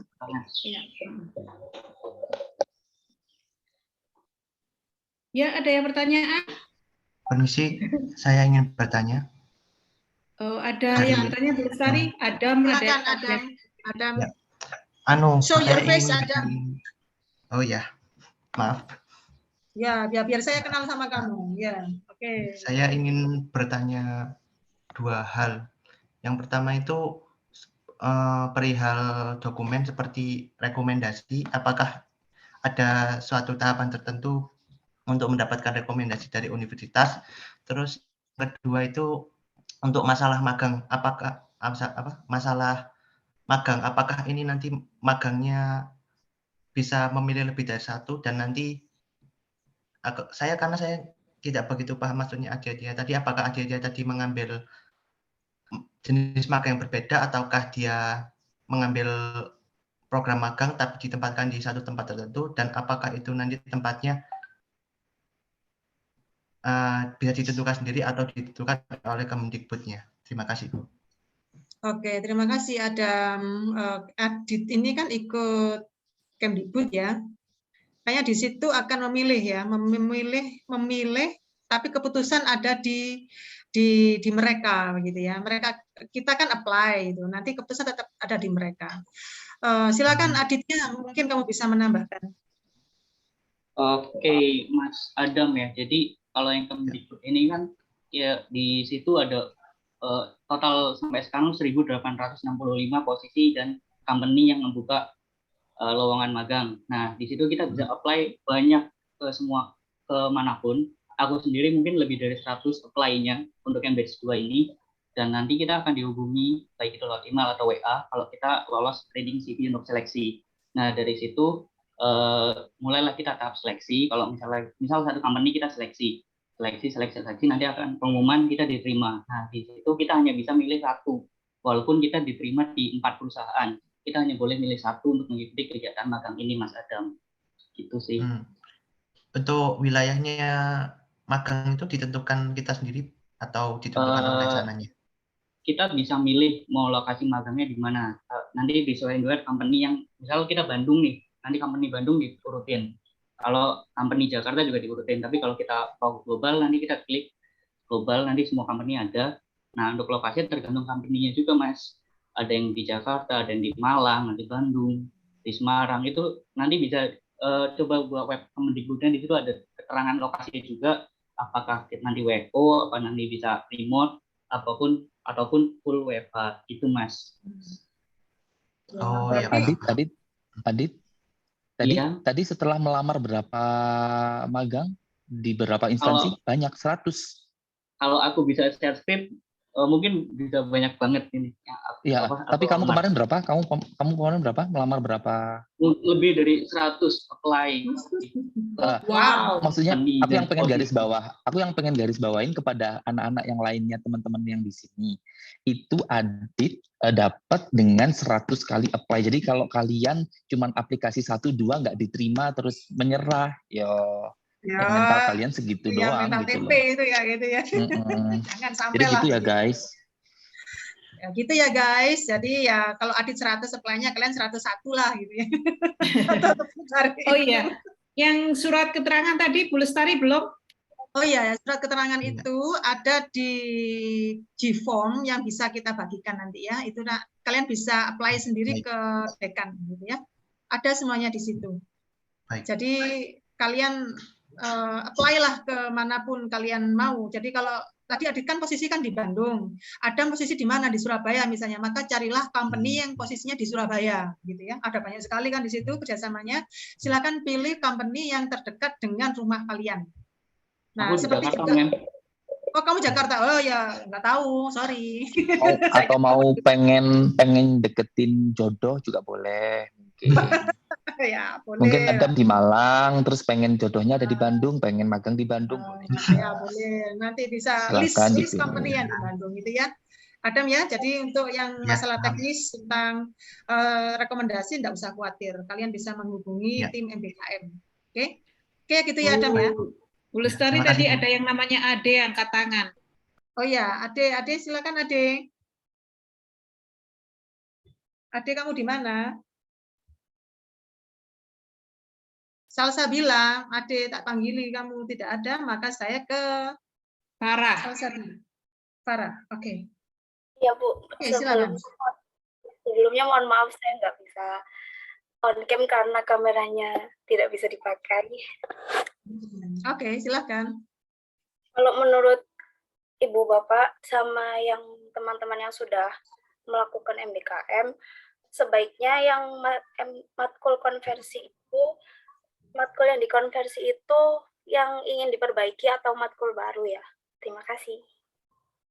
Sama-sama. Monggo Bu Ani, kayaknya ini ranahnya Bu Ani ini. Monggo Bu Ani. Ya, kan kalian itu kalau kuliah itu kan punya target, bukan target ya, memang sudah diputuskan di kurikulum itu kalian berapa SKS yang harus diambil? Ayo, berapa? 146. Oke, 146.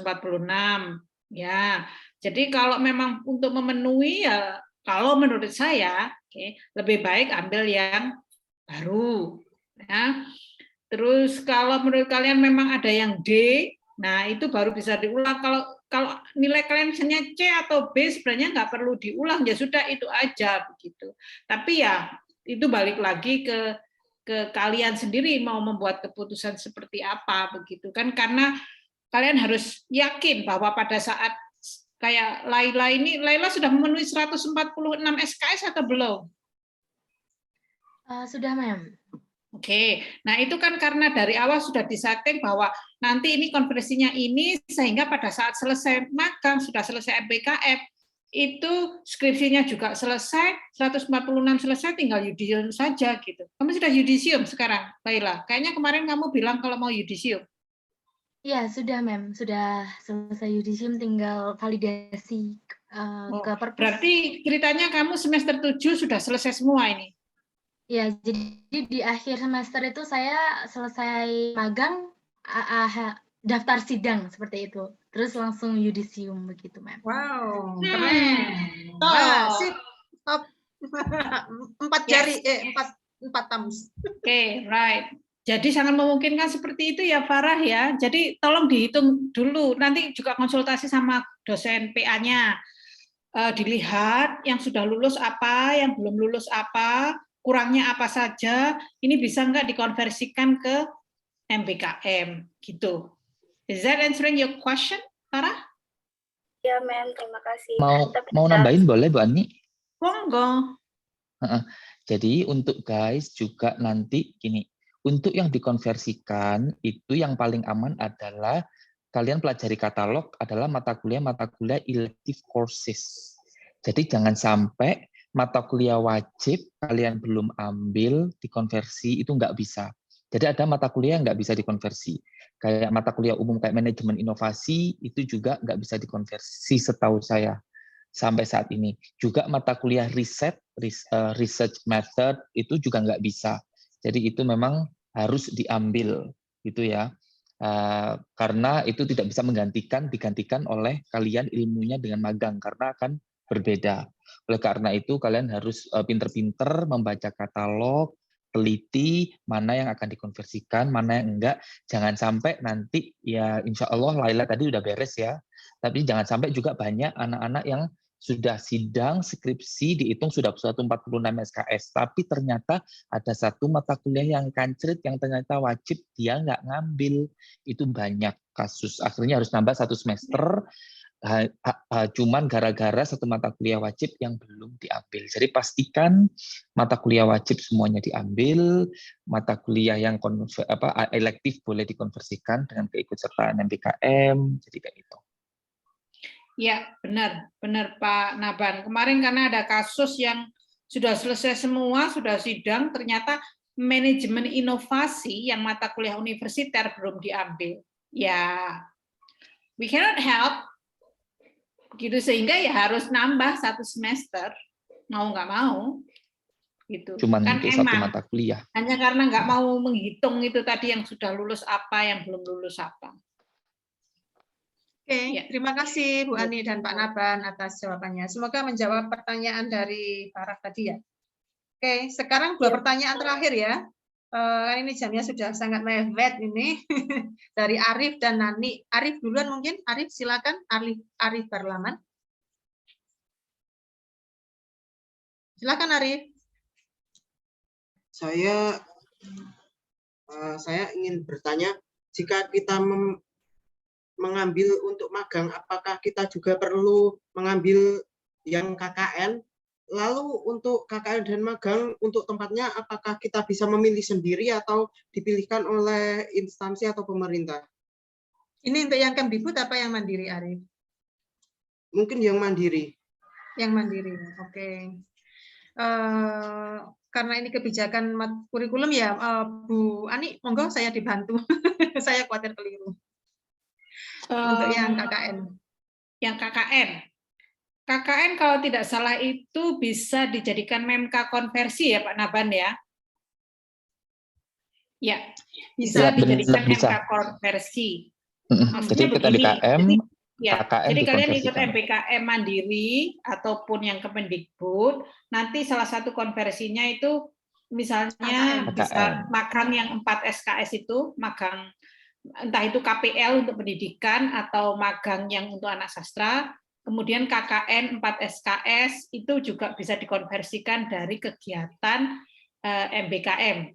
Kayaknya mungkin Laila mengalami itu ya, Laila. Kamu nggak usah KKN tapi udah dapat MK konversi ya?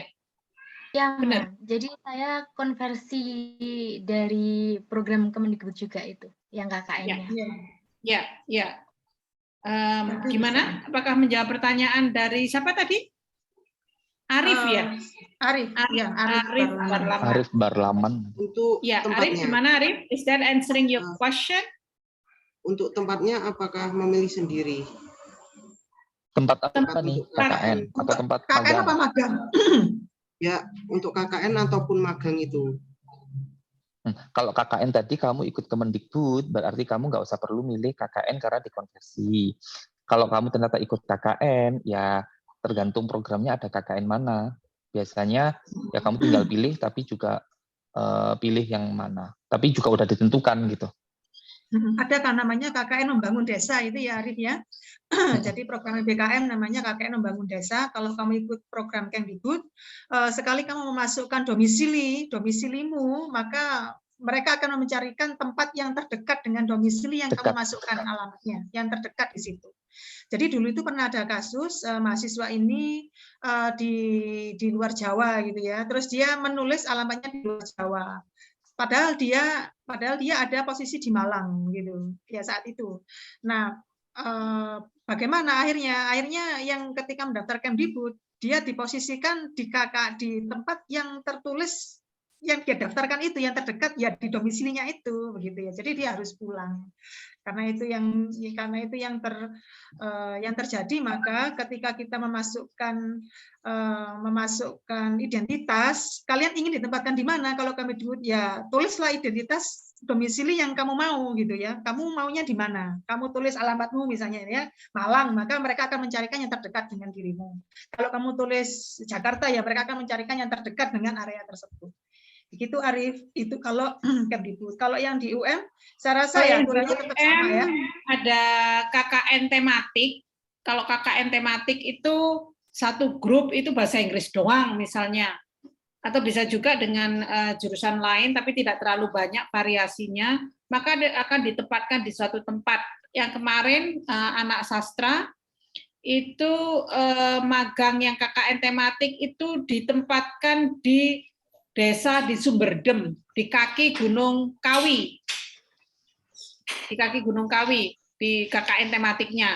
Dan memang sekarang lagi dipusatkan di sana, termasuk untuk jurusan bahasa Inggris, karena mereka itu mau membangun semacam desa yang bukan Sumberdem itu terkenal dengan pisang dan kopinya.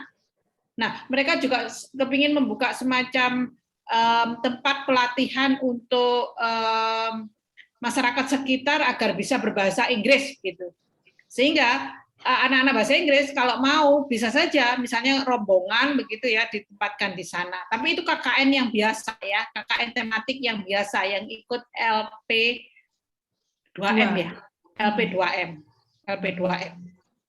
Gitu. Ya, Arif, bisa answer your question?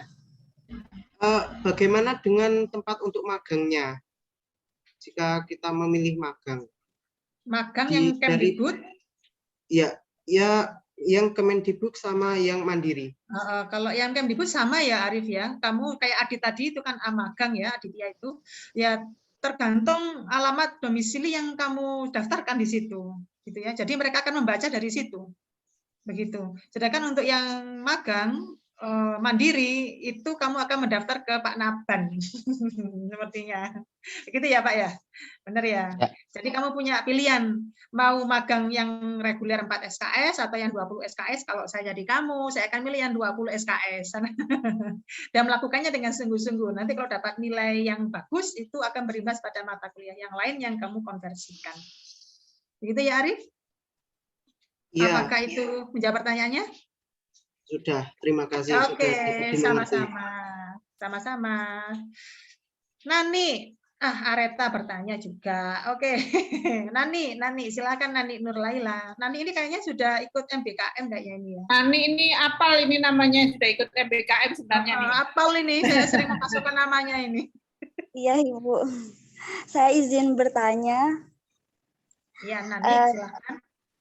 Karena kemarin saya sudah daftar untuk kampus mengajar dan tinggal menunggu pengumumannya, namun belum keluar, Ibu. Jadi saya khawatir ketika KRS pengumumannya belum keluar, bagaimana kita mengatur KRS-nya nanti jika kita tidak tahu kita diterima atau tidak. Bagaimana, Ibu? Untuk kampus mengajar. KRS-an aja dulu. Nanti ternyata kalau sudah KRS, kuliah, ternyata kampus mengajar, nanti diurus belakang. Iya, nanti kita selesaikan secara adat ya. Iya. Nanti kita bisa selesaikan. Kamu ikut KRS-an dulu. Jadi, karena itu lebih aman buat kamu. KRS-an seperti kamu nggak diterima ke kampus mengajar gitu ya. Jadi benar-benar kan emang kamu mau kuliah gitu ya. Kalau seandainya kamu menunda KRS-an, kamu menunda kampus mengajar dan kamu tidak KRS, resikonya kamu tidak akan kuliah gitu. Jadi pilih yang aman ya, Nani ya. Baik Ibu, Bapak. Terima kasih. Sama-sama. Areta. Silakan Areta. Iya, Bapak Ibu, terima kasih kesempatannya. Saya mohon bertanya, apakah magang MBKM yang magang mandiri itu tidak termasuk MBKM dan apakah tidak bisa dikonversi 20 SKS begitu, Bu? Terima kasih. Terima kasih Areta. Bisa ya. Kalau magang reguler itu kan 4 SKS, itu hanya sekitar 6 minggu kalau nggak salah ya. Tapi kalau magang yang diakui MBKM 20 SKS, kamu tidak bisa melakukan dalam 6 minggu, tapi kamu harus melakukan dalam 1 semester, paling tidak 18 minggu gitu, Areta. 18 minggu atau sekarang mungkin aturannya sekitar 20 minggu itu ya. 20 minggu atau beberapa bulan itu baru bisa diakui sebagai magang MBKM 20 SKS. Itu Areta. Apakah itu jelas untuk kamu? Apa pertanyaannya kan apa tidak bisa diakui 20 SKS? Bisa kalau lama gitu. Kalau cuma yang reguler 6 minggu enggak bisa. Gitu ya, Areta? Iya, Bu. Saya punya satu pertanyaan lagi. Terus kira-kira syarat perusahaan yang bisa kita apply untuk MBKM mandiri itu apakah ada ketentuannya atau hanya PT doang atau misalkan CV? Begitu, Bu. Oke. Nah, itu nanti Pak Naban yang punya itu. Iya. Panduannya masih belum selesai. Jadi emang ada nanti persyaratan tempat yang untuk kalian bisa ber-MBKM magang mandiri gitu ya. Ada persyaratannya. Nanti. Cuman nanti listnya menyusul ya persyaratannya. Kalau memang kamu mau nyari sendiri ya, nggak mau ikut yang di list nanti. Gitu. Berarti ditunggu ya kesimpulannya Areta untuk masalah persyaratan dan lain-lainnya, ditunggu panduannya dari Pak Naban. Begitu ya Areta ya? Baik, Bu. Iya, terima kasih, Bu. Sama-sama. Waktunya ini sudah mepet ini ya, 2 saja ya yang terakhir ya. Tadi sudah 2, sekarang tambah 2. 4 berarti. 4 tambah 2 lagi. 6 tadi yang tanya sudah. Alia. Setelah Alia, Zaidan. Dan setelah itu selesai. Kita mau maghrib sebenarnya. Oke. Alia, silahkan. Baik Bu, begini saya mau tanya soal kan ada 8 pilihan alternatif selain skripsi untuk lulus. Maksudnya 8 pilihan? Selain skripsi untuk bukan untuk lulus ya Bu? Oh bukan, 8 itu program MBKM. Itu MBKM. Oh oke. Skripsi tetap wajib ya, bukan jadi pilihan ya. Kalau alternatif untuk skripsi ada nggak, Bu? Nggak ada. Zaman saya kuliah dulu tahun 95 ada. Zaman saya tahun kuliah 95 dulu ada. Boleh lulus S1 tanpa skripsi ada. Kalau kamu punya Doraemon silakan kembali ke tahun 95. Oke, Bu. Makasih, Bu. Oke, Ya. udah kejawab. Iya, Alia tadi tanya ke saya, apakah seperti itu? Ya, memang nggak ada. Semua wajib skripsi karena memang itu persyaratan wajib. Dan ingat, skripsi kalian itu bukan lagi skripsi yang chapter 1, chapter 2, chapter 3, sampai chapter 4 or 5, gitu kan. Kita cuma nulis artikel. Bukan chapter-chapteran lagi. I don't know apakah kalian sudah ikut sosialisasi yang kemarin dulu, karena kalau sudah ikut sosialisasi, seharusnya paham bahwa tidak lagi menulis yang berchapter-chapter itu. Cuma menulis, bukan cuma ding, karena itu juga perlu usaha begitu ya, menulis artikel. Nah, yang sudah mengalami Laila yang sudah selesai menulis artikelnya gitu ya, which is of course lebih thinner gitu ya, lebih tipis daripada yang seharusnya dilakukan kayak dulu-dulu, sudah tidak seperti itu lagi, cuman artikel gitu, bukan yang sangat tebal gitu. Ya. Baik, Bu. Terima kasih informasinya. Ya. Oke, ya. Gitu ya, Alia ya. Ya, Bu. Oke.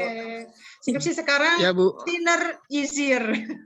Easier dalam artian laporannya gitu ya, bukan mengerjakannya. Zaidan terakhir, silakan. Iya, Bu. Assalamualaikum warahmatullahi wabarakatuh. Saya mau tanya, tadi kan Mas Aditya bilang sudah apply sekitar 100, itu yang dimaksud apply di magangnya dari 100 company yang berbeda. Soalnya saya kan sudah apply di studi independen, apakah saya juga bisa apply di magang gitu? Soalnya di beberapa company di studi independen itu masih ada yang berkaitan dengan magang juga. Saya kira juga terkadang bisa berkaitan gitu, Bu. Apa bisa sambil nunggu sama apply yang lain? Oh, oke. Ini dari pendapat saya ya, Zaidan ya. Silakan apply sebanyak-banyaknya gitu ya. Silakan apply sebanyak-banyaknya. Kalau tadi ada 100 ya, kamu kalau mau saingan apply-nya ya 100 lebih gitu ya. Apply-lah sebanyak-banyaknya, toh nanti kamu hanya diberi kesempatan 1 penempatannya. Begitu ya, Zaidan. Tadi dia apply magang di beberapa di 100 perusahaan atau anak perusahaan yang berbeda. Padahal di satu perusahaan itu punya section gitu ya, dan dia ditempatkan di satu seksi dari perusahaan A. Jadi kalau Zaidan masih menunggu pengumuman dan masih ada waktu, silahkan apply di tempat-tempat yang lainnya. Gitu ya Zaidan ya. Meskipun saya sudah apply di studi independen, tapi saya juga bisa apply di magang ya, Bu. Kalau saya secara pribadi ini terkait 8 jenis kegiatan itu ya. Jadi ya Zaidan sudah apply di studi independen tapi kepingin apply di jenis kegiatan yang lain yaitu magang. Itu kayaknya nggak ada masalah sih. Nggak apa-apa. Nggak ada masalah. Tinggal nanti dipilih kalau yang diterima, tinggal milih kamu serapnya mau ngapain yang mana. Gitu. Kalau diterima. Daripada yang kamu menunggu studi satu. independen apakah sudah diterima Zaidan?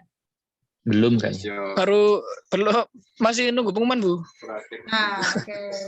Ya. Silakan apply yang lainnya ya Zaidan ya, itu membuka kesempatanmu lebih luas lagi. Begitu ya. Iya, Bu.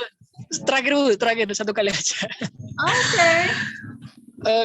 Kan semester kemarin saya juga mengikuti kampus mengajar. Saya itu KRS-nya itu konversi KKN sama yang PKL. Apakah masih aman gitu, Bu? Soalnya saya dengar tadi kan kayak salah satu gitu, PKL atau KKN yang dapat dikonversi. Dari kampus mengajarnya. Kamu masih ada semester depannya. Kalau ternyata yang satunya nggak aman, ya nanti yang semester berikutnya gitu aja kan. Oh iya, berarti tetap aman ya Pak? Meskipun sudah saya konversi KKN sama PKL. Kalau ya harusnya aman, tapi kalau ternyata nanti nggak boleh gitu ya sudah dibuang, nanti KKN-nya nanti dilempar ke semester yang berikutnya. Oke. Dikonversikan baik, dengan kegiatan kamu yang sekarang lagi lama. Oke. Iya, baik. Itu ya, Zaidan. Sudah jelas ya? Iya, sudah Bu. Sudah sangat jelas. Oke, terima kasih. Oke, ini jam sudah menunjukkan jam 5:20 ya di tempat saya. Waktu Indonesia, waktu Singosari. Ini ada 97 mahasiswa plus kita. Semoga dari pertemuan kita hari ini, sosialisasi hari ini ke angkatan 2019 untuk sastra dan pendidikan bahasa Inggris membuka mata dan hati kalian untuk mau mengikuti program MBKM, Kemdikbud terutama, ataupun yang mandiri di semester ini. Saya sangat berharap kalian mengepakkan sayap seluas-luasnya, terbang setinggi-tingginya, berkenalan dengan orang sebanyak-banyaknya untuk mengasah kemampuan soft skill kalian yang pasti akan membantu setelah kalian lulus S1. Terima kasih dari saya Lestari Setiawati, terima kasih Pak Naban, Bu Ani, Pak Nanang, Pak Haryadi, dan teman-teman semuanya. Semoga kegiatan hari ini membawa manfaat bagi kita. Hanya sekarang tapi juga di masa yang akan datang. Alhamdulillahirabbil alamin. Pertemuan sudah selesai. Wassalamualaikum warahmatullahi wabarakatuh.